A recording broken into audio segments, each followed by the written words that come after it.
Episode 60, Fired Coaches Podcast. We have a football guest, which we've only had a few. I think we had David Beatty, former Kansas football coach. Tim Brewster was on recently, and now we get a Wisconsin guy in Anthony Aker, who it's funny, had not met Coach Aker prior to this conversation, outside of just some texting.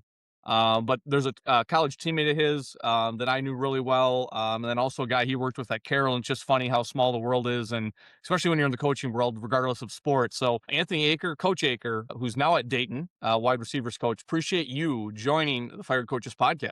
I guess I first off have to ask you, growing up in Bloomington, Indiana, does that make you a Hoosier fan in terms of what they did this past year? I know coaching, at terms you really get kind of roped up in what you're doing, don't necessarily have allegiances to other programs and things like that. But growing up in Bloomington before making the move to Wisconsin, does your allegiance lie in Indiana, or are you more of a Wisconsin guy?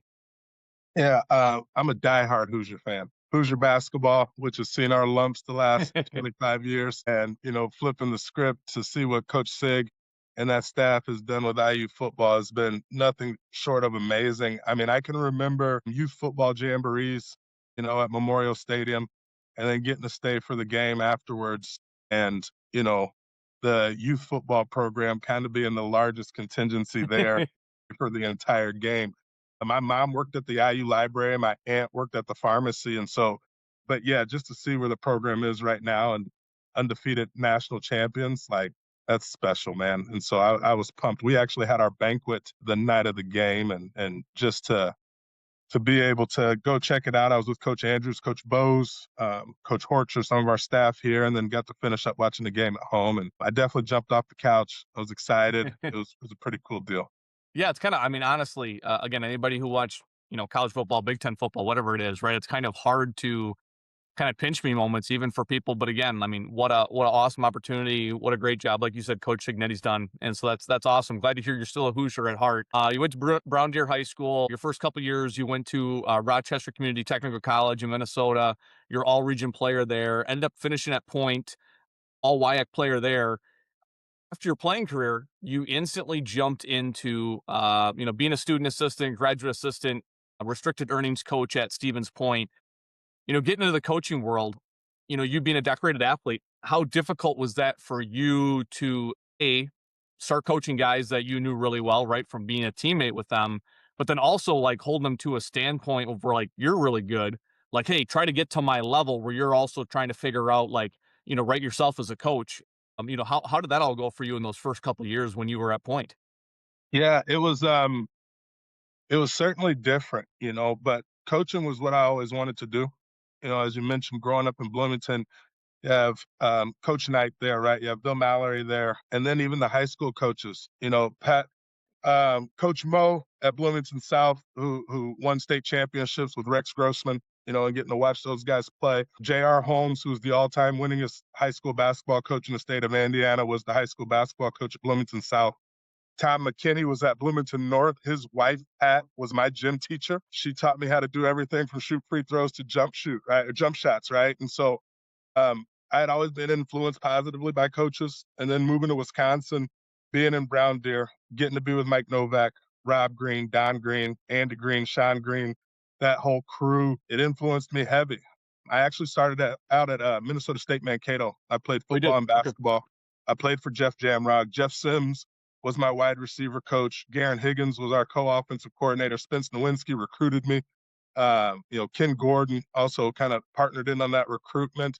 And then I also played basketball for Matt Morgentaler, right? And so I've been around coaches who I've been able to feed off of, right? Look at, admire, learn from, mentor, or be a mentee under. And so at Point, it was no different. And I remember when I walked into Coach Mish's office and I was like, hey, Coach, I want to coach, right? Thought about trying to go play some ball, had some opportunities to play some arena balls, walls, and football just didn't really add up to me. I lived with John Jones, who was a linebacker for us, and he had went off to Grand Rapids and played a little bit of arena ball, and he didn't have a great experience. And so I was like, okay, now's the time I want to dive into this thing. And when I first sat down with Coach, he told me, listen, Tony, there's a wall, right? And it goes through the earth and it goes up through the heavens. And on one side is coaches and the other side is players. And you can't be on both sides of the wall, all right? And He was intentional year one. I coached tight ends and fullbacks, so I wasn't really leading the receivers. And so our tight ends and fullbacks group in that year were a lot of younger guys. I kind of hosted them on their lunch bunch and been involved in their recruitment a little bit, but I wasn't necessarily with my position group, right? Some of those guys, Theo Malio, Mark Young, guys who, I become great friends with, close friends with. And so he kind of eased me into it a little bit. And then, coach was let go. And that was tough. And so fortunately for us, and we kept the hire in house. Tom Janelle, who was our defensive coordinator, became our head football coach, and I was able to end up being a graduate assistant for him. And he was like, listen, you're going to coach the receivers. It's what you do. I believe in you. I think you're going to do a great job. And he did a phenomenal job holding me accountable. He ended up bringing in Aaron Blecko, who really took me under his wing and helped me really take a deep dive into coaching football, right? Not just the X's and O's, but what it looked like to be a professional every single day, how to go about your business, how to juggle being a football coach and a father, which I wasn't at the time, but I'm a father of three now, and I'm so fortunate for the lessons that he had taught me. And so I'd like to say it was a smooth transition, but, there were certainly there times. Stevens Point's a small town, but, there's like 53 bars in Stevens Point. So you know where the students are at. You just make sure you're not where they're at. And so I kind of nestled at the final score. That was my spot. The athletes didn't come in there. I hung out over there, and it ended up kind of working out for me. But, just going through that transition and being there for 5 years, I was able to cut my teeth with some of my teammates and go through that process. But as they started to go out, to everybody else that came in, I was just Coach Aker. And then I was really kind of able to take off from there. That's awesome. Appreciate you sharing all that. So you mentioned, Coach Jernell had taken over for Coach Mish. I mean, what was it like? Again, obviously you played for Coach Mish. He had been there forever. I mean, Yeah. growing up in Antigo, I mean, I had some teammates and some people I knew from my high school that I went and played for him, but he really built a legacy there. So even though the hire was kept in house, what was that transition period like? Because obviously, I'm assuming, you joining the staff, right? Like you said, you had arena opportunities. You probably could have cut your teeth, based on your career of what you had kind of built up of really going anywhere to kind of help somebody out. But you chose to stay at Point. So, getting that start underneath him, but then him being let go eventually. What was that kind of like for you? Was that kind of a first feeling of like, oh, this is really what this looks like? Or, was it just something that you were like, well, next guy up and this is going to be part of the deal as I go along here? Yeah. It was tough. It was tough. Keith Turner, John Mish, they really brought me to Point. Now, John Jones, Eric Wright, LaRon Wilder, they helped out a little bit, right? Because I had known those guys. I had recruited them and hosted them on their visits to Mankato, and so we all kind of started at Mankato and transitioned to Point. But, through my journey athletically, it didn't start off as hot as I wish it would have. From a football perspective and an athletic perspective, I always tried to stay on top of things, but missed class, had a lot of fun at Mankato, right? And that was part of the reason that led me to junior college. And then even in junior college, just still not maturing as quickly as in hindsight, I wish I probably would have and probably should have. And when I got back to Milwaukee in the spring of 2008, I kind of had my pockets turned out, right? It was like, what am I going to do now? And I made one phone call, and I called Lance Leipold at Whitewater. Coach Leipold had recruited me to Nebraska, Omaha. He is still, to this day, my mother's favorite coach. He was awesome through the recruitment process, and I thought I was going to go to Whitewater. Some of the guys that I played in the Shrine game with, Jace Rindle, who's the head football coach now, Paul Wick was down there, some guys that I built some connections with my senior year of high school. They were down there, and it's the closest WAG school to Milwaukee, right? And so I thought I was going to go there, and Coach Turner had consistently been recruiting me through the process. And although at that early in the recruitment process, I wasn't really looking at Division III institutions, but he stayed consistent and he was very persistent. And he called me and I said, hey, Coach, listen, I think I'm going to go to Whitewater. And he said, hold that thought. I'm going to be down there in a couple of hours. And so him and Coach Mish jumped in the vehicle and they drove from Point down to Brown Deer, and they came and they conducted a home visit with me. My mom was working, and for anybody that knows John Mish, say what you want, the man can recruit, right? And he can recruit at a very high level. And after that conversation with him, I was like, man, I got to at least go and check this out. And so had some teammates there, went and checked it out, and I became a pointer. And Coach Mish always looked out for me. It didn't matter the situation. You and I shared a story before we started recording, right? And there was probably a few more of those. Coach Mish never turned his back. He always held me accountable, but he also knew that, I was still in a part of my life and in the transition where I needed somebody that I could lean on and somebody that was going to hold me accountable, and genuinely care. And, he never gave up on me. And so the day that he announced to our team that he had been let go, it was an emotional day for everybody. And, simultaneously, they kind of announced that Coach Janelle was going to be the interim and things like that. And, when Coach Mish left the room, I left with him. And I went back down with his office with him and his son Ryan, and there were tears, and it was a really tough time for him, and I didn't really know what was going to happen, and it's part of the reason why I'm so appreciative of Coach Janelle too, right? Because that was a transition for him as well, and he had come there to work with Coach Mish, and um, that following week, Coach Janelle brought me in his office and said, "Hey, listen, I want to be the head football coach here. We're going to continue business as usual. They're going to go through this search, and if it works out, I want you to GA for me." And we just started working, and so I don't even think that I was aware to the business side of it, right? I was kind of shell shocked. 27 years at Point, very few losing seasons, multiple conference championships. Coach, it's hard to talk Stevens Point football, angry dog football without talking about John Mish. And so just to be there at the end of that era and then kind of help usher in the new era with Coach Janelle, it was kind of surreal, but Coach Janelle kept us working. So it was hard to kind of sit and think about it a little bit. For sure. What was it like? Again, obviously, right? Everybody that I think will listen to this episode, or most people at least, will understand the Y act and what that is with football, especially with River Falls coming off of what they did, with what Whitewater's done, Oshkosh being there, Lacrosse is running the heyday, Point's always been, all these different stories.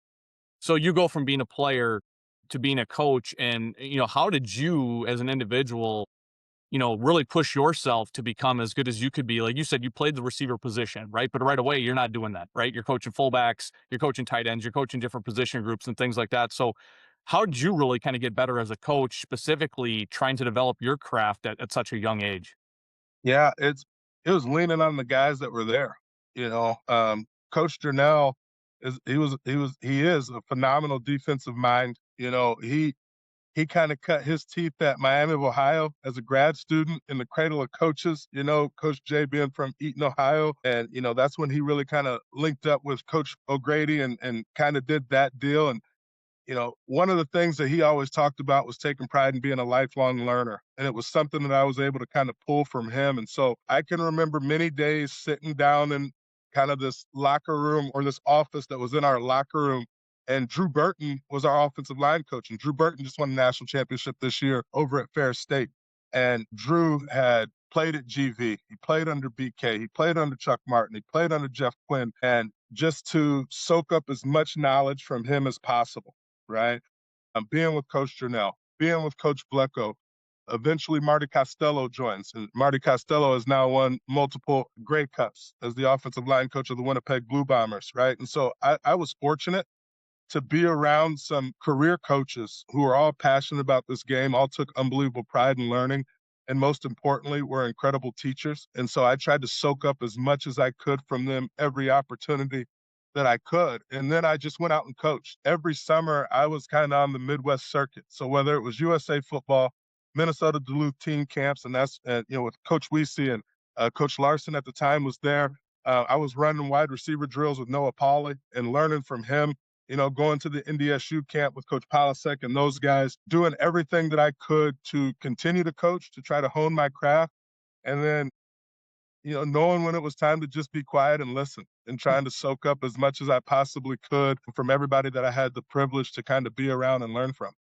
That's awesome. Now, off air, you had mentioned something I wasn't aware of too, that after you were at Point, you actually ended up going to Eau Claire before you ended up at Carroll. So tell that story. You were just kind of telling to me how you kind of made a pivot of going to Eau Claire, where you wanted to kind of get more into the offensive side of things, offensive coordinator, whatnot, and how you're going to go to Eau Claire, and then you ended up going and pivoting to work with Coach K down at Carroll. For sure. Yeah. Throughout my journey, the one thing that didn't change was, like the birthdays kept coming, right? So I was getting older. I'm not full time at Point. I put in a ton of work, and it was Coach Blecko and Coach Costello was like, "Hey, man, listen, we love you here, but, like, you gotta go and soar a little bit, kid. Like, you gotta go. You need health insurance, right? You gotta go and try to do something else." And, there were some things changing at point, and, my position was kinda up in the air, was in flux a little bit, and so Dan Larson had just become the head football coach at Eau Claire, which was his alma mater, and he and I had connected, and he was like, "Hey, listen, I had a full-time job for you." And I was like, "When do you need me there?" And he was like, "Well, I'm gonna have my first team meeting tonight. Can you get here?" And I was like, "Yeah." And so, I was with Dano his first meeting at Eau Claire when he introduced the team and his culture and his standard. And, I was really excited about it. But in those conversations with Dan, I told him like, "Hey, I really kind of want to try my hand at this coordinating thing. And I feel like I've been under the learning tree of some really good coaches and I think I have something to offer and I want to try it." And Dan was like, "Listen, I understand it. I'm going to call the offense right now. And maybe that's something that you could grow into here." And, I kind of hit the ground running with Dan. I was with Mike McHugh, who's still there as the offensive line coach. And I think I was employed at Eau Claire for like 7 weeks. And me and Q probably spent 5.5 of them in Chicago recruiting, right? And they'll come back up for recruit visit weekends and then back down on the road, and um, Pete Jennings ended up leaving Carroll. He was the offensive coordinator there. He went and took the OC job down at Rhodes, and I had texted Pete to congratulate him. Pete and I had met through Coach Blecko. When Pete was a freshman at Bemidji, Coach Blecko was his coach. Me and Pete had kind of connected through him and have a pretty solid relationship. And so I reached out to him to congratulate him, and he was like, "Hey, I think you should reach out to Coach K." He knew what I kind of wanted to do, and he thought that Carroll might be a great place for me to try to start doing that. And so I reached out to Mark Krizakowski, who was the head football coach there, and just asked him kind of where he was at with it. And he said, it's still open. When can you come and interview? So I went back. I talked to Dano. I got his blessing and jumped back in my Jeep Liberty that I'd bought from one of my college friends for like $1,500 and drove back down to Waukesha and interviewed. And I was fortunate enough that Coach K offered me the job the same day that I interviewed. And so my mom was living over in Pewaukee, right across 94. And so I drove over to her house and I said, "Hey, this guy just offered me a full-time job to be the offensive coordinator at Carroll. Can I move in for a little bit until I find a place?" And, she was ecstatic. And so drove back up to Eau Claire. We had a recruit visit weekend that weekend. I kind of fulfilled my duties there with those guys. I packed up the house that I was subletting in and drove back down to the Milwaukee area and tried to hit the ground running. I got hired about a week before they started spring ball down at Carroll. And so I'm a first time play caller. I'm trying to figure things out. We didn't have an offensive line coach at the time because the offensive line coach that was there was going to go down the roads with Pete. So Lucas was getting ready to graduate. I was like, "Hey, listen, we got to hire Taylor Lucas." He was a 4-year starter for us. He's unbelievably bright. He's going to do a phenomenal job in this profession. And Coach K was a little hesitant, which now I understand, right? But I was able to bring Taylor down as a GA with me. Ended up hiring Riley Hill as my offensive line coach. And, I dove into spring ball. Our first 4 days of spring ball was just kind of me and Lou trying to figure it all out and get things going. Eventually, Riley joined us. We got through 10 spring practices, but we were also going to take the team to Italy for a summer trip that year. So got through our practices with the guys on campus. I think it went well. In hindsight, it probably wasn't as good as I thought it was. And then, we took off to Italy. We got to practice a few times over there and play a game, but it was a mixed roster. It was some of the seniors that had already graduated, and then it was some of the guys that were returning. And so as much as you would have hoped that, you were able to kind of continue to take some steps forward, you really weren't, but it was a fun time. It was a phenomenal experience. It was my first time out of the country. And then it was into the summer trying to get ready to transition Carroll football from the Midwest Conference to the CC. Yeah, and Mark Kurzakowski, as you mentioned, we were kind of talking off air beforehand. I mean, I don't know how many people are better people in this world than he is.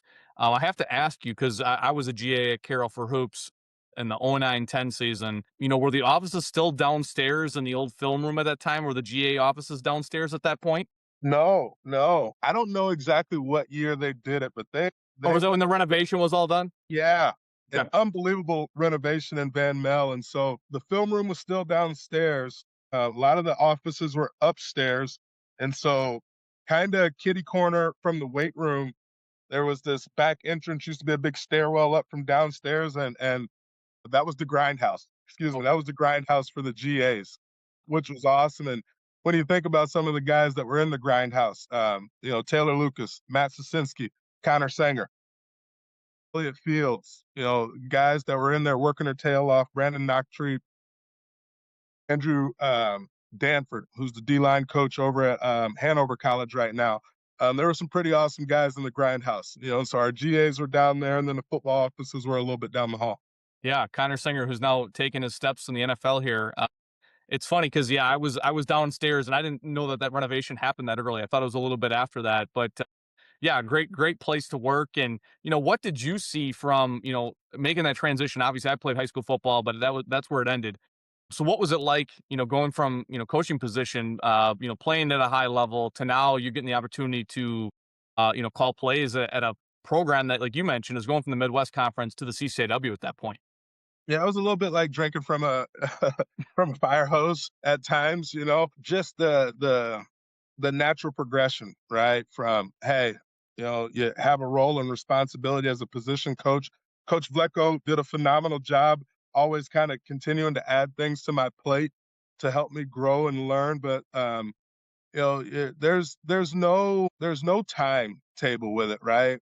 There's no, hey, I've been coaching this long, now I'm ready to coordinate. I've been a coordinator this long, now I'm ready to be a head coach. You kind of take those opportunities as they come, and then you gotta fight like hell once you get into that spot to try to figure it out as fast as you can and continue to try to impact people positively and be as successful as you can with the on the field product. And so for me, it was just like, hey, I got to get this figured out. And Coach K is a phenomenal mentor. He's still somebody that I'm able to call, bounce ideas off of, somebody that supports me through my continued growth in this career. And I'm so fortunate for the relationship that I was able to build with him.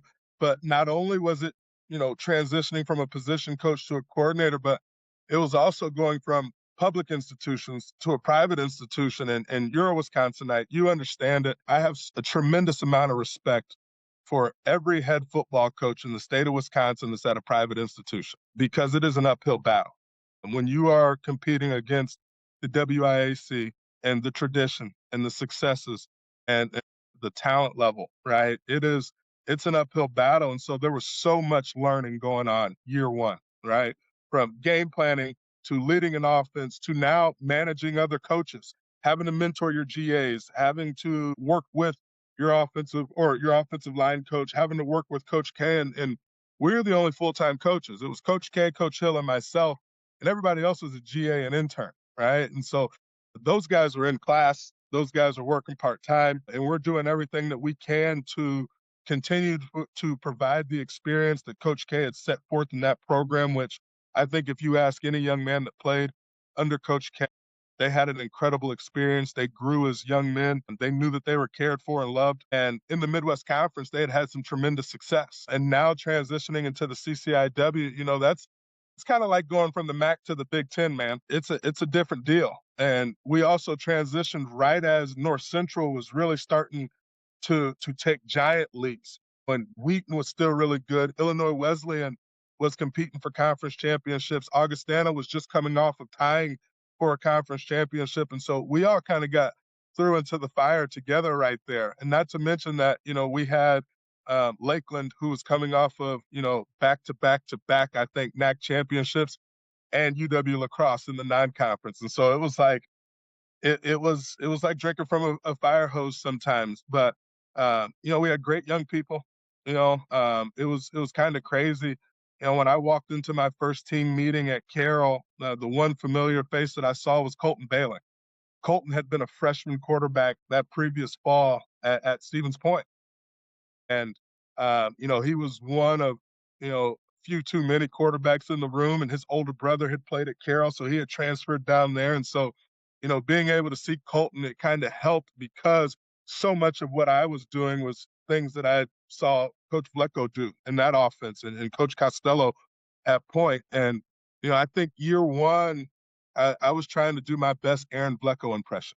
and yeah, I still hadn't found my voice yet. I still hadn't kind of found my flow yet. And I learned very quickly that there's one Aaron Blecko, just like there's one Tony Aker, right? And I had to find my voice. And so it was really that year one off season where I started to find my stride a little bit. And I started to really kind of be able to piece our package together through the vision that I had for our offense and kind of try to move it forward from there.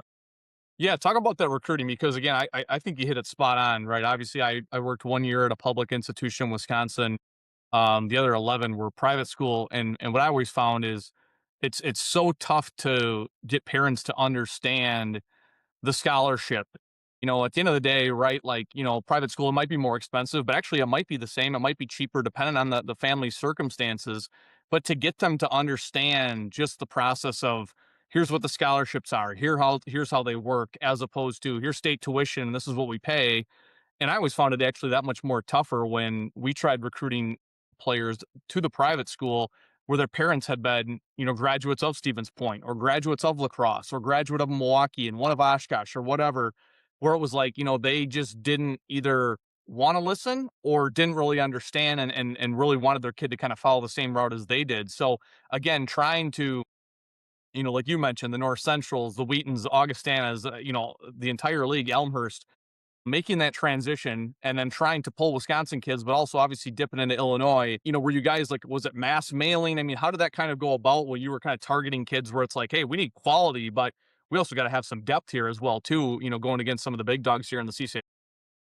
When I got to Carroll, think it was the first year, and if not, it was the second that Midwest Conference teams could even recruit off campus. Prior to that, they could only send out mass mailers and bring kids to campus for game days, traditional school visits, football recruiting visits or athletic recruiting visits, and kind of go from there. And so, one of the things that I noticed immediately was like we had done really good in Northern Illinois and then we kind of had some spot recruiting. We were stronger in the valley than we were in the greater Milwaukee area. And so I had kind of made it a mission to dive into Milwaukee and start pointing out the fact that, hey, we're not too far from you, right? But you're exactly right.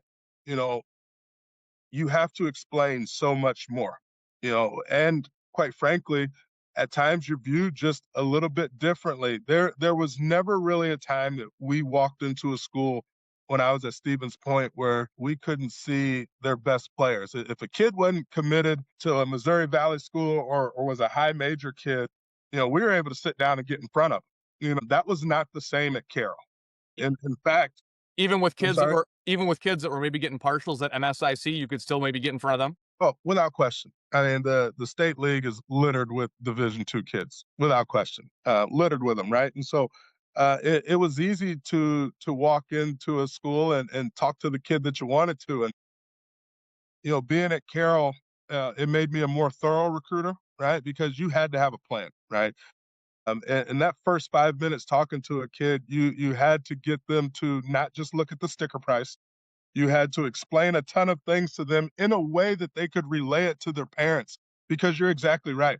If mom and dad are Point or lacrosse or Oshkosh grads and Uncle Tom played at Stout, it's very, very hard to pull that kid away, right? And so um, we had to be very thorough. You had to help kids understand the value of the private school education and the value of a smaller class size and what they would be able to do and how they would be able to grow and thrive on your campus. But you had to explain it to them in a way that they could explain to their parents too because if their parents just looked at the sticker price and in comparison it's just sticker to sticker, you're going to lose every single time, right? You don't stand a chance. But it was also amazing to me just how few young people knew about us when we were at Carroll, and I experienced the same thing at Lawrence. And I don't believe that this is a Carroll issue, right? But I remember one day being in Menominee Falls High School, which is essentially like a straight shot down F from Carroll. And I get in there, I kind of give my pitch to these kids, and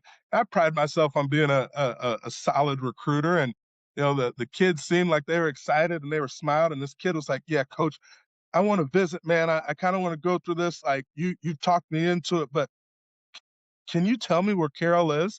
And I was like, "Oh man, like I came in there fired up, juiced up, ready to go that day. And I guess I forgot to tell him that, like, we're 11 minutes down the road from you, and it was just constantly trying to find a way to defeat that. But we always had a firm belief that if we could get a young person to campus, we had a really, really good shot at it. And slowly but surely, we started to not only build depth, but um, recruit a player that we felt was more capable to have success in the CCIW. And it was certainly a process, and we certainly had some guys there.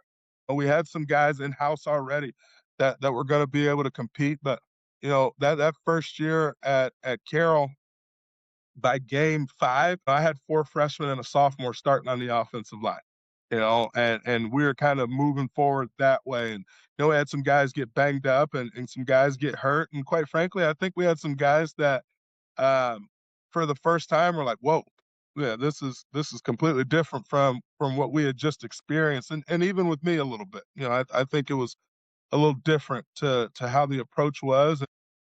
Slowly but surely, we continued to kind of get that thing moving. And, we were fortunate to have some really awesome young people pass through there and play some high level football. How much better of a coach you become in those 4 years? You're talking about Uh, year one and calling offense, like you said, transition to CCAW and private school and everything else. Like you said, kind of new stuff for you. You know, 3 years later, how much different is Coach Aker as a person and a coach? Compared to when you walked in that door down in Waukesha. Yeah, no doubt. I mean, very rarely do you hear people talk about the wisdom they gained from success, right? We took some lumps. We took some lumps on the field. We took some lumps in recruiting, and that forces you to continue to learn, to grow, to think outside the box at times, to soak up as much as you possibly can to kind of continue to push forward and move forward. And from practice one there to the last game that we played in 2019, the growth as a coach, as a man, as a leader was tremendous. And again, I'm so thankful to the people that were around there that I was able to learn and grow from. With Coach K being the start of it, right? But Paul Combs was there as the head basketball coach, who I was able to learn from a ton. Sean Telitz coaching track and field, ended up coming and joining. And next thing you know, Carroll has national champions as the throwers, and Pete did an incredible job, developing those guys as well. And then, you know, um, even watching, Mike, who is the AD down there now, and watching him grow in his role where he started off as a GA and then an assistant AD, associate AD, and then transitioning into the AD role. I was fortunate again to be around some really awesome people who would take the time to sit down and talk to you. Sometimes it was putting an arm around you and letting you know that the sun would come up tomorrow and it'd be all right on the other side of it. But I grew tremendously. I grew tremendously. And then I was also able to take advantage of some opportunities. Went through a transition there. Joe Baker retired. We brought in Jim Hall as the AD, and his tenure was kind of short there. And then in the meantime of his tenure, Dr. Sharon Beverly came, and she worked for a consultant company, and she kind of filled the role of interim AD. And in the short time that I got to spend with Dr. Bev, I learned a ton, and she got me involved in some NCAA programming. And so I had the opportunity to take part of the NCAA Advancement for Leadership cohort in 2019. And through that cohort, I met Kristen Aberray, who was the athletic director at Lawrence University. And, that was the first place that I got to meet her. And, that ended up transitioning into my first head coaching experience. I feel like you're a better podcast host than I, because you just instantly get the transition pieces instantly. I was going to ask you how that connection with Kristen had worked out, or if you'd met her before, if it was straight through the process, because you get the job at Lawrence. Fortunately or unfortunately, and maybe not the greatest time in the world, with COVID coming right around the corner, you get the job in December of 20. But I remember, and this is actually fast forward and a little bit forward, but how I originally heard of your name was I was reading The Athletic, and there was an article on Wisconsin football recruiting, and it focused heavily on the Badgers. It was written by Jesse Temple back in December of 2021. And what really struck me as interesting is always, being a 12-year college basketball guy and loving recruiting and trying to find different angles or different ways to go about things. And, it talks in there like what other coaches outside of the state of Wisconsin or outside of the program at Wisconsin, like who's some of the best recruiters. and it mentions Jason Eck, who's now at New Mexico, and it mentions David Brown, who's at Northwestern, and Tim Polasek, who you mentioned earlier, PJ Fleck, and Matt Simon at Minnesota. And then there's two guys that mention Anthony Aker, Coach Aker. And I'm like, who the hell's Coach Aker? Like, and then, they're talking about him at Lawrence and whatnot. And then one guy says, well, he could sell Eskimo a fan. And then the other guy goes, shit, he came in here and talked to us. He goes, I want to play for that guy.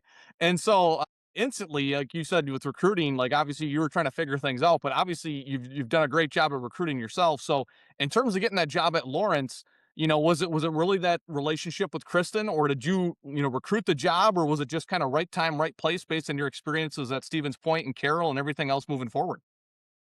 Kristen kind of recruited me. I'll actually never forget it. Going into the 2019 season, we knew that it was going to be Coach K's last as the head football coach. And Mike Schulis was like, "Hey, you need to get ready. If it were up to me, which it wasn't, but if it was up to me, like I want you to be our next head football coach." And so, he gives me the number of a lady, Linda Dobegai. She lives in New Berlin. She's a professional resume writer, and so I had to get my professional resume ready. And that season was bittersweet. I'm fortunate that Coach K kind of gave me some leeway to kind of test my chops in the interim head coach role. I was already the associate head coach, but he really started to let me lead in a much different way than he had before, which I'm so thankful for. And I had actually started the process there at Carroll. And so we're getting ready to play Wheaton.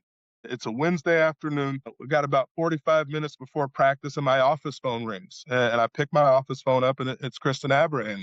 And Kristen, we exchanged pleasantries and stuff. And she goes, "Hey, listen, our head coaching job is open, and I certainly think that you would be a phenomenal fit here, and I want you to go through the interview process with us." And she said, "Do you think that you're ready to be a head football coach?" And I said, "Well, actually, I'm going through this process at Carroll right now." And so I sent my resume, and we scheduled an interview date. We got done with the season. I interviewed first at Carroll, and so I interviewed on Monday. I went home, I packed a bag, I kissed my partner Haley. She was pregnant with our second child at the time, and I drove up to Appleton. I stayed downtown it's gone through so many names now. I think it's a Radisson or a Red Lion right now. It's a Radisson, it's Paper Valley Hotels, all those things, right? Yeah, I stayed there. And then Tuesday morning, I met Kristen down in the lobby for breakfast. And then I was interviewing at Lawrence. And it was really kind of crazy because Appleton at times was kind of a refuge for us at Stevens Point. If the two guys in Stevens Point that could cut our hair were back home in Chicago, we had to drive to Appleton for a haircut, right? If you missed the East Bay sale and you couldn't get the cleats that you wanted, you had to drive up to Appleton and go to the mall to get prepped. And so, I'd spent some time socializing and kind of being around Appleton, but I had never actually went and explored Lawrence's campus. I had zero. When Kristen and I left the hotel and took the 2.5 minute drive down the road to Lawrence, I was like, "Oh, this is Lawrence," because I had only been to Alexander Gym. After my freshman season, Coach Tharp was having the basketball yearbook camp at Lawrence every year, and so I had been down to Alex Gym, but I had never actually been on the campus. And so before I knew it, I was there interviewing for the head coaching position off of a phone call from Kristen, off of a pseudo relationship that we had developed through the NCAA program. But Dr. Bev is a mentor of Kristen's.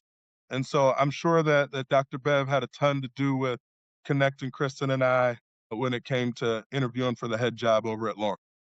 Yeah, so you get that job, like I mentioned, December of 19. I mean, it probably could spend an hour on what that first year was like with COVID hitting and everything like So, that. But, in some ways, was that better for you having COVID and having some time, or was that really kind of a momentum killer, getting that a few months before the world shut down? yeah, it it was a blessing and it was a curse all in the same. If I'm a good recruiter, then Kristen Abre is a great recruiter because she sold the program and did a phenomenal job, and to no fault of her own, she wasn't fully in control of everything that was going on. Lawrence had struggled recruiting and retaining guys, and I myself thought, hey, listen, I'm a perfect fit for this. When I went through the interview process, there were supposed to be 45 guys returning, right? And so, January 6th, 2020, I'm on campus. And that evening, I'm going to have my first team meeting, and I'm excited about it. And, you know, 16 kids walked into the room, you know, and I was like, "Oh boy, this is different, right?" And so I'm kind of asking the assistants that were there because I was asked to retain the staff when I got there. And between that first meeting and the first email that I sent to the staff, I asked those guys to send me their top 15 recruits. I was going to take them over, and we were going to continue to recruit the pool, and we were going to put a class together. And I had one coach send me 15 kids, and I was like, okay. And then when I saw that meeting room with 16 kids in there, I was like, all right, this is going to be interesting. And so, we had a recruit weekend that weekend. We had 6 kids. 5 of the 6 committed. The sixth one ended up transferring back in 2 years later, but it was slim pickings, man. I'm up there all week. Essentially, if we had a recruit weekend, I stayed. If not, I went back home for the weekend. I was staying with my college roommate, fellow pointer Charlie Dirks, who lived out in Little Chute. And, we were just trying to figure things out. But there was a few guys that were on campus still that were still kind of on the fence about coming back. But culturally, I was just completely different from what they had experienced there. For better or worse, I let them know, like, listen, we're going to lift at 6 o'clock in the morning. All right. And, Division III rules state that we can't take attendance there. But, like, listen, I'm going to know who's going to be there. We had a full-time strength coach, right? And I can't hold you accountable necessarily to coming in and lifting, but I get to choose who plays, right? And, if you're not lifting, you're not going to play, right? I inherited a football program at a phenomenal university that had below a 2.6 team GPA. That was going to be unacceptable for me. I mean, 2 of my best players were on academic suspension. I mean, those guys, I'm not going to say their names to protect them, but they were bouncing around dorm rooms because they weren't supposed to be on campus, and they couldn't go home and tell their parents that they had essentially flunked out of school, right? And so there was so much to try to get your hands on and fix and change and move forward. But COVID hurt, and COVID hurt because, I was barely on campus for 2 months, and we're sent home. You don't have a full roster, and everything is kind of in flux, right? And then as we transitioned into the summer, I'll never forget it. We had a meeting, and the president at the time, he said, "Listen, guys, like, we need you to bring your athletes back to campus." Because of COVID, Lawrence had given their students a couple of options. They could come back to campus knowing that about 10% or less of classes were actually going to be taught in person. They could kind of go virtually and stay at home, or they could just completely take the semester off, right? Or the semesters, depending on how long this was going to be, right? But they still needed bodies on campus. They needed bodies in beds, right? An institution who at the time hadn't found a ton of different ways to generate revenue dollars outside of tuition dollars, right? And so you need kids in housing, you need kids buying meal plans, and they leaned on athletics to do that. However, we also had some, and not wrong or right, but we had some very, very strict COVID policy. We were testing weekly. I think that first fall we had like 14 guys there, and we couldn't have all 14 in the weight room together. So we had 7 guys in the weight room, masked, working out, and we had 7 guys down on the field doing conditioning. And the only time that these guys got to see each other was passing on the track because we were very isolated to our spaces at the time. And so I think what hurt the most, though, was kind of the freeze financially, which, again, you can't blame them. Nobody has any idea what's about to happen, right? Nobody that was alive at that time had seen anything like that, right? And so, we were told, hey, we know that you need to recruit and we want you to recruit, but you can't recruit using university dollars. You can't have kids visit campus. And if you leave campus to recruit, you're going to have to quarantine for 14 days. Well, I just had my second child April 13th, right?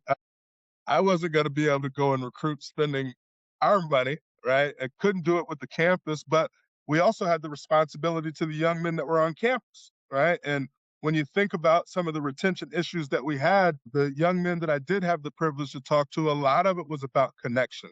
A lot of it was about relationships with their coaches. A lot of it was about actually feeling that home away from home piece. And so it was hard for me to justify going and recruiting someplace spending my own money, spending weeks away, and then having to come home, spend weeks quarantining, and then get back to the guys. And so we did everything that we could. I'm not at Lawrence anymore, so now I can kind of talk about it. I mean, it's like we had kids visit campus and we start our visits at 4 o'clock because we knew the campus was starting to close. And we were touring guys around closed buildings. We put up black trash bags on the coach's part of the press box. And we're between Coach Sosinski and myself and Coach Flowers, who was still with us at that time, cooking food or spending our own money to get cousin subs or something to feed these people as they came to campus, and trying to do our best to sell our vision and sell what we were going to do. But it was tough. It was really tough. And Jacob Stanley, who I'll always hold near and dear to my heart, from Harvard, Illinois, Jacob was the first guy in COVID to commit to us and commit to our vision, and we found a way to battle through it. We didn't get to play, fall or spring or fall of 2020. We didn't have the spring of 2021 season because we just didn't have the bodies. We kept finding ways to recruit as we started to kind of get back to the COVID normal, right? It wasn't true normal, but it was going to be our COVID reality for that time. Through a ton of hard work, we were able to put together, a recruiting class and a half, essentially between 2020 and the spring of 2021. But I coached my first season at Lawrence as the head football coach with 37 guys on our roster, and we made it to the last game of the season, which happened to be against our rival, the team in red. I'm still not going to say their name. It is what it is. But we had played the University of Chicago the week before, and we had a couple guys on the bus that were like, "Man, I don't feel good," And sure enough, they got back to campus. They tested positive for COVID, and then with contact tracing, which we took very, very seriously for the right reasons. There's nothing wrong with that, right? But it knocked out 75% of our small roster, and I talked to Coach Ernst, and he was awesome about it when we tried to postpone the game to the following week. But I didn't get guys out of quarantine. And at the time, we were quarantining in one building on campus or at the La Quinta Inn down College Avenue, and the majority of our guys were at the La Quinta. So again, took some fundraising dollars and went to Walmart, and we bought as much food as we possibly could, because in the quarantine process, if you were off campus, you got a $150 Visa gift card, and then you were at this hotel. Well, that was no way in our opinion, for college athletes to feed themselves for a week plus. And so Coach Sos, myself, at that time, I had hired Andy Piter and Josh Sharon, and between us and our partners, we were cooking food and delivering it to the La Quinta every day, trying to feed our players. And they got out of quarantine the following Friday. And then I just had to call the game. Like, there was no way that we were going to be able to get out there without a real practice and then go play a football game on Saturday. At that point, I was like, we can't do it. And so we had to forfeit. But we played 9, and we won 2 of them. We set some records. We did some awesome things, and we're excited about it. But we were losing the majority of the guys on our roster, right? That handful of guys, that solid 16 that we had kept, we had a handful of guys that came back to play their senior year, and then those juniors that became seniors, so they left.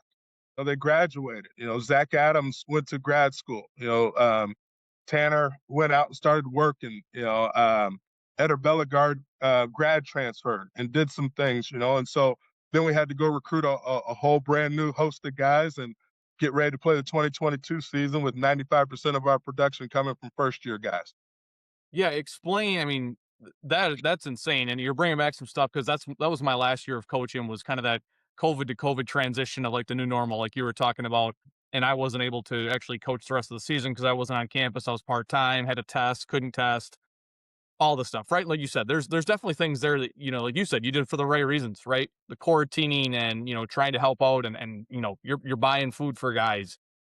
And obviously Lawrence, historically had always, like, it kind of alluded to, from a football standpoint with numbers, right? Had always kind of struggled that way, whether that be from cost, from unique measures, whatever it is.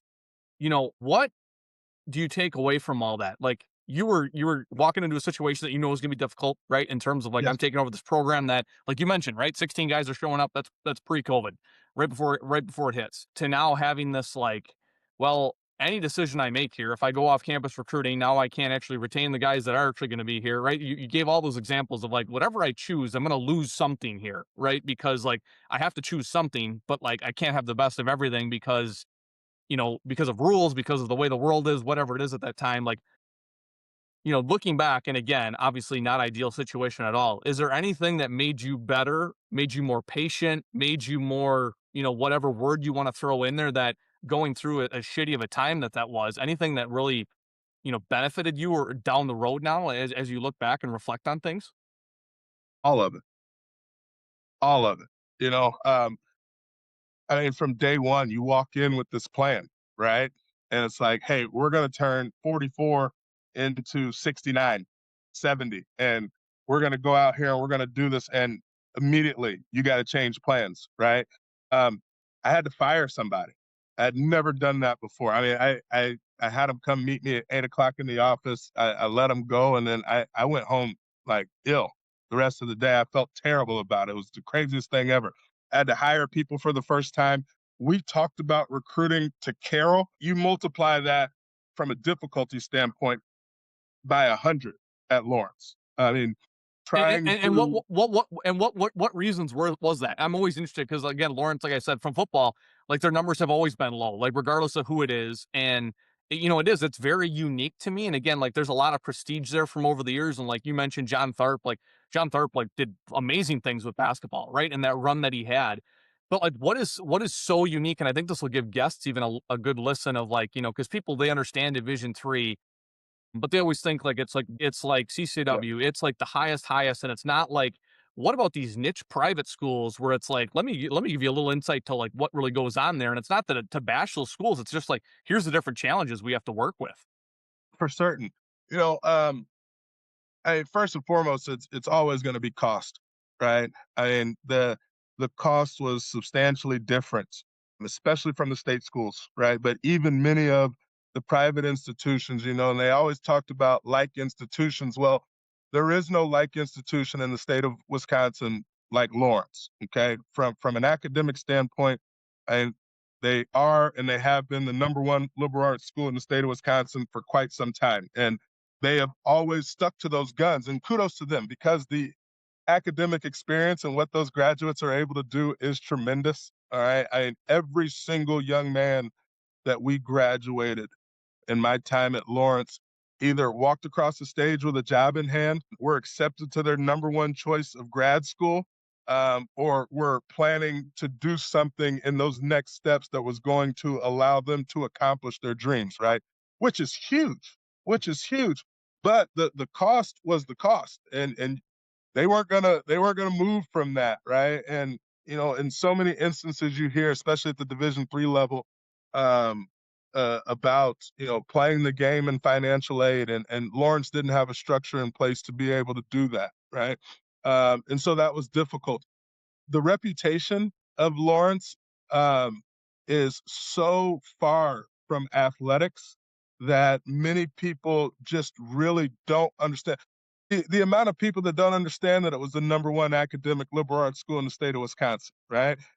Because they have a very successful and strong conservatory of music, because they produce artists who are not starving artists, who go on to do some great things, whether it is physical art or it is in the theater or film.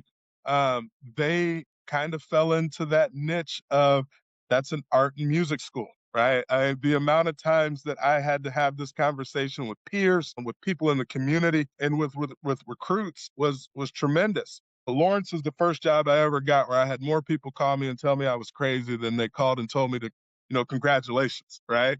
But our culture was all about the flinch-free mentality, and I couldn't flinch at any of it, right? I was confident in my ability to be able to change the narrative, right? And I talk to admissions, I talk to admin there all the time. Lawrence is not a very boastful place.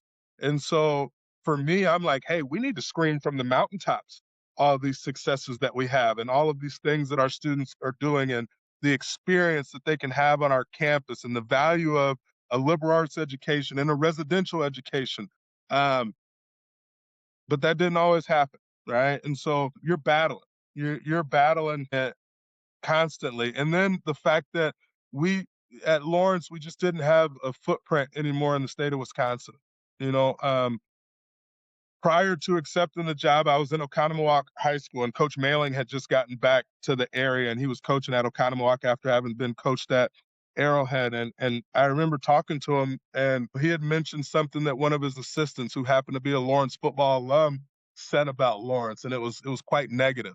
And so to have an assistant high school coach who was a Lawrence alum who didn't have anything positive to say, that kind of sums it up for the battles that we were going into from a recruiting perspective, right? I mean, the amount of kids that we lost to state schools, who, quite frankly, God bless them all, but they were never going to play there. Right? They were going to have a better opportunity to come and be impactful in our program and be successful in their own right in our program. It was tough. And so now you're forced to recruit out of state. Now, fortunately, Allegiant Airlines and the Appleton Airport, ATW, really allowed us to make some hay in some different places. And so the first place that we identified that we needed to go was North Carolina and into Charlotte. And we started recruiting kids from North Carolina. I sent Matt Sosinski out to California, and we started pulling kids from California. We started to get more and more kids from the Chicagoland area, but I mean, we were recruiting nationally. And fortunately, Lawrence provided us opportunities to go put boots on the ground. So we weren't just recruiting nationally from the desk. We were able to go out there and visit kids and see kids and do some different things like that. But it's a process, because then that just adds even more to our plate as coaches for the things that we needed to be able to provide for the students on campus, right? Because our guys couldn't drive home on the weekend. Our guys, those were flights, right? And sometimes with tuition, they couldn't fly out of ATW. They needed to fly out of O'Hare, or they needed to fly out of MSP. And so you're trying to find ways to make sure that guys have rides to get those things done. And I'm not afraid to admit it now. I mean, the amount of trips that we took to O'Hare to pick up and to take our guys just so that they could get home for a break was different, right? But there's so many different things that you had to sell at Lawrence. We had to sell trimesters. We're starting later, but you're ending later too, right? And so, from a football perspective, hey, you're going to play 2 games before the students get back, right? There were so many just different things that, in comparison to other schools that kids are being recruited by, like, they're like, well, hey, do I really want to go and do all that and it be hard in the classroom? And you got this crazy coach that's going to make us lift and practice at 6 a.m. and do these different things. It was certainly a battle. And, you know, Dan Galante is there as the head coach now. He's an alum. I worked relentlessly to try to get Dan into the Collegiate National Hall of Fame. I mean, there's not too many 4-time All-Americans out there. Put Dan Galante in the Hall of Fame. All right. I hope like heck that things continue to change and trend in a positive way to help him and that staff get going. I'm always going to have a soft spot in my heart for that institution and that program. And I did learn a ton. Yeah, and again, you have to when you're going through so many difficulties and so much loss, right, on the field. Fighting to retain a kid, right, and doing those things, you grow tremendously as a human being, as a coach, and for me, it was awesome. But towards the end, it was tough for me. I wasn't the greatest partner. I wasn't the greatest father, because we had to invest so much time in trying to keep that ship afloat, and it was difficult for certain. No, you make a lot of great point. I forgot about the trimesters that they have there. And like you said, you're talking to a kid and it's not just it's this school versus that school. It's tuition, it's majors, it's trimesters, it's hey, we're the number one on the US world rankings, but no one knows that because it's on the site here. And if you don't look at it, you're not going to know. And the education process and all the effort you have to put in. So, when things ended there, you know, I guess how hurtful was it for you? Or was it at a point where you're like, you know what? I did as much as I could here, and I'm happy with what I did. Obviously, wish things would have been different, but starting off with COVID is never a great way. And like you explained, all the different stuff you went through. Was it something where you felt at peace with what you've tried to do there because of all the challenges that were there? Yeah, it was certainly a little bit bittersweet. The timing was awful. I got fired on April 23rd of 2025. Might have been the 22nd. No, it was the 22nd. We were getting ready to start spring ball that night. You know, uh, Recruiting is a marathon at Lawrence. In my time at Lawrence, I had 3 athletic directors. 2 presidents, 3 VPs of enrollment, 4 deans of admissions. It was a battle.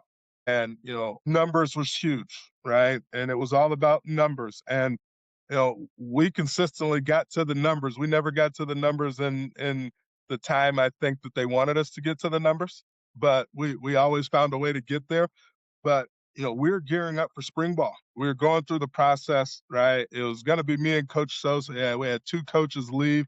God bless both of them, and I was excited because I was going to have to coach the O-line, right? And I had been studying, I had been talking to people. I was so ready to give this a shot because that was the one position offensively that I had never actually coached, right? And I'll never forget it because I was scheduled for my monthly meeting. The AD at the time was Jason Imparati, who's now the athletic director at Kenyon, a college here in Ohio, which is kind of crazy. And I think my meeting was scheduled for 2:00, and at like 1:45, Jason texted me, and he was like, "Hey, instead of meeting in my office, we're going to meet in this room in this building across the street from Alexander Gym." And I think kind of at that moment, I was like, "Shit, like, excuse my language, but I'm about to get fired," right? And backtrack a couple days, I see Casey Korn, who's the men's basketball coach at Costco, and there had been a meeting, invite that came through for like 4 p.m. on this day, and we had been through a couple of coaches being let go at Lawrence in our time there, and usually that meeting time was like we knew what was coming, and I definitely didn't necessarily think that it was me, but I remember saying to Coach Sos like, "Oh, hey, buddy, like." This might be it for old Coach Aker. And Coach Sosa's like, no, come on. Like, you not being confident, that's crazy, coach. Don't worry about it. And then when Jason texted me at 1:45 and my meeting time had changed, I kind of knew. So our baseball team was playing a game, and I did, my staff did games management for men's and women's basketball. We did games management for baseball, and then I did games management for men's lacrosse. I was also the strength and conditioning coordinator for women's basketball and volleyball. We wore a lot of hats over there. And I remember walking across the parking lot, and I was like, oh man, like this is going to be something else. And I walk into the building, at the 1046 building or 1025, whatever the number is. And I walk downstairs and I'm like, yeah, like this is about to happen. And so I'm kind of walking down the hallway and the blinds were up in this little conference room. And I look in there and I see a guy who ended up being from HR. I had never seen him before. I see Jason Imparati sitting in the middle, and I saw Chris Clark, the VP of Student Life. I was like, oh, holy cow, like I'm about to get fired. And right then I remember something, and I can't believe I'm blanking on Coach Smith's name. He's back in Wisconsin coaching high school ball. He had been at Bemidji with Coach Vlecko. He was actually at Brown Deer High School long before I got there as a coach. And when I first met Schmidt, he told me, kid, you want to coach? We'll never forget this. In coaching, you're either about to get fired or you just got fired. And I always remembered that, and I walked into that room, I sat down, and, Jason's tear ducts were swelling. Me and Jason had a pretty good relationship. And, he starts kind of going through it, and he's like, saying a bunch of nothing. And at that point, I'm kind of like zoned out. I'm just waiting for it to all end, right? And Jason kind of struggled getting through it, and Chris Clark jumped in, and he was like, hey, man, we're going to go in a different direction. Like, we pride ourselves on our 3 R's here, which were recruit, retain, and results. And, we feel like at this time it's best that we move forward as a program. And I'm sitting there thinking, like, what are you talking about? Like, we're about to start spring ball. This is April. You're not going to hire. I had been on every search and screen committee at Lawrence for every new coach they brought in. I'm like, what are we talking about here? But at the end of the day, it was what it was. And honestly, when the guy from HR kind of handed me my sheet of paper and talked to me about Cobra insurance and all this stuff, it felt like I had the weight of the world lifted off my shoulders. Jason kind of walked me to the door and he was very apologetic. And, I said, hey man, like I definitely don't hold anything against you. Like you have a job to do, and you're doing your job. That's fine. The head of campus safety, who was a great guy, I always had him come in and talk to my team. He had to walk me to my office, and he was like, Coach, I can't believe that they're doing this to you. Like of all the people that could get fired from this place, like I can't believe they're doing it to you. and he was very nice. And the hardest thing for me that day was not getting fired. The hardest thing for me was, um, we had a study table program that you could eventually graduate out of. And, when you were on that second to last tier before you got out of it, you did all your study tables in the office. And we always wanted to make sure that we had our guys around us, and five of my guys were walking out into the parking lot, and I had to act like everything was okay because they asked me to allow them to tell the team. And so these guys like, yeah, coach, like ready for practice and stuff. And like, I'm like, yeah, get ready, knowing good and damn well I wasn't going to be at practice that night, and I walked down, got my stuff. I went and called my wife. I said, hey, babe, they just fired me. And she said, what? And she thought I was joking. I said, no, like, I got fired. And she was like, oh my God, are you okay? I was like, I don't think I've ever been better. And of course, I was disappointed. Um, because I had finally felt like we had an opportunity. You know, 2021, we don't have a roster. 2022, we're all freshmen. 2023, we're all sophomores. It was what it was. 2024, we broke our losing streak. We had the second longest losing streak in the country, which of course I'm not proud of, but I was proud to break it. I'll tell you that. And we broke that losing streak. And, you know, 2025 season, we felt like, hey, it was going to balance back out. You know, even the University of Chicago had fifth-year seniors. Lake Forest, AJ Jackson, God bless that kid. Through a medical red shirt and COVID year and stuff, like he was the best player in the league for like 5 years. Illinois College had brought in guys and had a really good team, and they had a really old team. And we were kind of sitting there taking our lumps. And as a coaching staff, you're never looking too far ahead. But like when we finished the 2024 season, we were looking at 2025 like, here we go. Got our quarterback back. We had some really good transfers on the hook.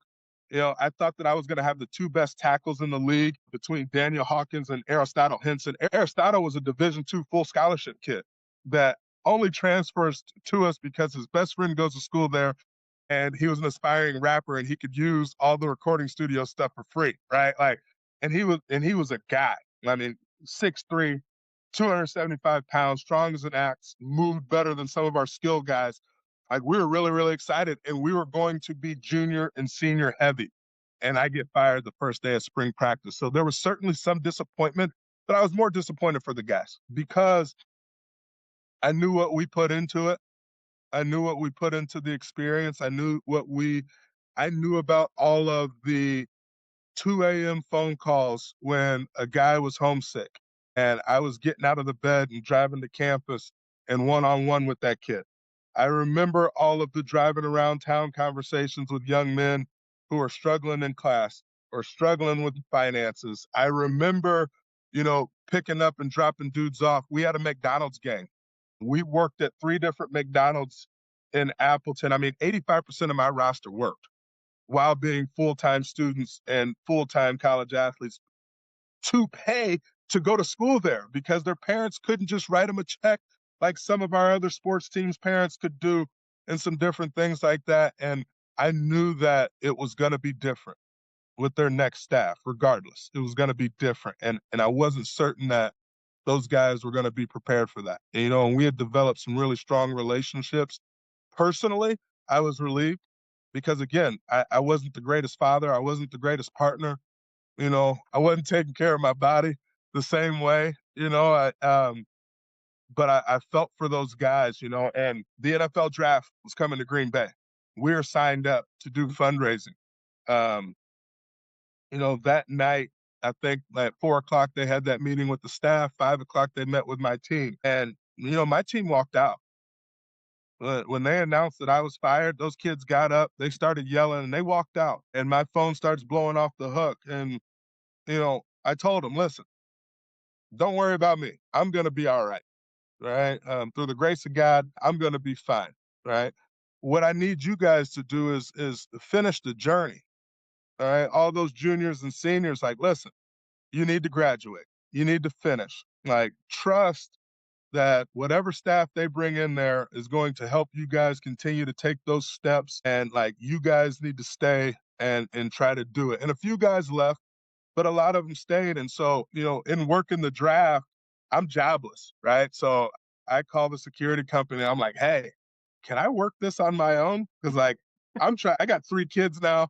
I'm trying to figure out how to make money, right? And there were shuttle buses from, you drove up to Green Bay and then there were shuttle buses into the draft. And I'll never forget it. The first time that I went up there and worked, I was on the shuttle bus with a whole bunch of my players, and it was the same thing. Like I told them, like, listen, guys, I'm gonna be okay, but like I need you to stay. I need you to stay. I need you to get your education. I need you to finish what you started because you're going to learn more from this experience and you finishing than you will packing your bags and going someplace else. And so I recruited for Lawrence, even though they fired me, and did everything I could to get the majority of those guys to stay. And the majority of them did stay through this season. And then, they went 0-10. A lot of those guys didn't have a great experience and they ended up leaving on the back end. But, I've had many people tell me that I'm loyal to a fault. And, I was still loyal to Kristen Abere. I was still loyal to the coaches that were there. I'm still unbelievably thankful for the opportunity.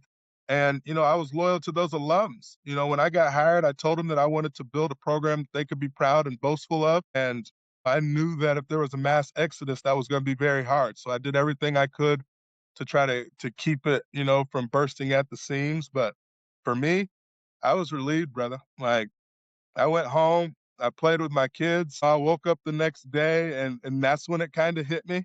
And it only hit me, and I think it was more pride than anything because my children, I'm dad, but like they've always seen me coach. And so to now have to tell my kids like, hey, we're not going to be going to Lawrence anymore. Telling my son he can't play the video games in the locker room anymore, and things like that. That was tough, but my kids see me as dad first. And so fortunately, we were able to move past that thing. Well, that's a great story about your character riding the bus with those guys, ironically, and again, doing what you did because I would have gave you kudos either way, right? Like at that moment, right, where your emotions could be all over the place, obviously. Well, fast forward, we're almost at a year, right? You being at Dayton this last year, you guys had a great year. I mean, there's a lot of close losses. I think you had a Butler, Drake, Eastern Illinois to start the year. Yeah, Um, man. being at a high level now, right? I mean, not that Division III can't be a high level as we know, but being at a different level, being able to get back with your kids and be a better husband and father and stuff like that. Like, what do you reflect on over this last year of what you've been able to gain, maybe in some ways? Yeah, well, I mean, first and foremost, that God is good. I prayed because I wasn't sure what I was gonna do. I've always wanted to be a coach. When Coach Mish, when I sat there and he told me the wall story, he also told me to write down my goals as a coach. And I wanted to be an offensive coordinator. I wanted to be a head coach, and I wanted to be a Division I wide receiver coach. And fortunately, Greg Whalen, I sent my application. Like I didn't know anybody here.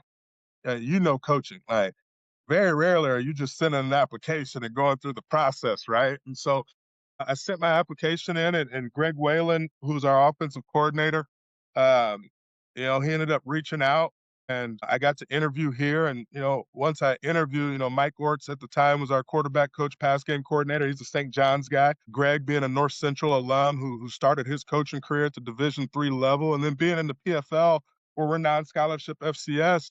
I was fortunate that Greg gave me the opportunity to interview, and then him and Coach Andrews deciding that I was the guy, and offering me the position. I'm unbelievably fortunate. It's also kind of surreal because, like, 2013, Greg Whalen's senior year, he's a starting right tackle at North Central, and I'm signaling as Stevens Point is down there playing them in football. And so I'm fortunate going into year 16 coaching college football to even still be able to do this. I talked about the grindhouse at Carroll, but every guy that I GA'd with at Stevens Point minus one, Tom Miller, is out of coaching, you know? And so seeing so many guys leave this profession, I'm just fortunate to have had this opportunity. But also, going back to Coach Janelle, taking unbelievable pride in being a lifelong learner. That burning desire and passion to compete has to be coupled with lifelong learning. And so for me, I came in with you know, excited to learn, because I knew that there were going to be things to learn, right? This recruiting is different. And I'm the recruiting coordinator here, right?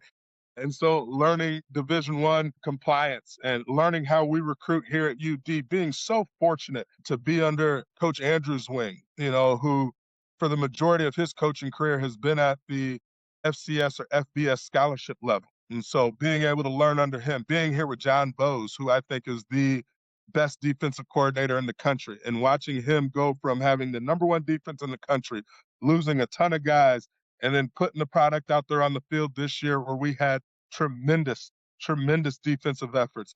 And then, even learning under Greg, where we see football very similarly in so many ways, but also so differently. And watching him as he continues to grow, he's going to go into year 4 this year as a coordinator, right? And being able to have a partnership and a relationship with him where year 1, I knew I was gonna have to earn his trust, and I certainly did, so I spent a lot of time quiet, right? When there was opportunities for me to add, I did, but I spent a lot of time quiet, learning his offense, learning how he called games, learning how he went about his process, being with Coach Orts, who I think is a tremendous football coach, and being able to learn from him, and then just being at UD. This is a special place, man. This is an absolute special place. It's different for me, right? Because basketball is the tippy top here, right? Football is unbelievably important. Don't get it wrong. From Coach Carter to Coach Kelly to Chambo to Coach Chamberlain to now TA. I mean, there's expectations in this football program transitioning from Lawrence, where you're trying to build something, to being where you expect to win is huge. But like, they've won national championships here, right? There's a tradition and a history of success. Coach Kelly does our play-by-play, for our games, and so being able to talk to Coach Kelly and learn from him and just our staff in general, it's been tremendous. And so almost, I hate to say rejuvenating because I've never lost the passion, but like, I'm springboarding out of bed every single day to get in here and get to work with these guys. I have a tremendous room. I get to work in special teams again. It's awesome to be able to just coach and recruit again. Of course, I'm always trying to take things off TA's plate, but like, I'm also like, yeah, man, so glad I don't have to deal with that. And so it's been tremendous. It's been a tremendous year. My family is thriving. We're excited for year 2. Certainly, we kind of had that bitter pill taste the entire offseason. Being right there in the conference championship hunt. You drop a game early to Butler, you lose your starting quarterback, you upset Presbyterian. Well, it was an upset to them. It wasn't an upset to us. We expect to win, and we are confident in our game plan.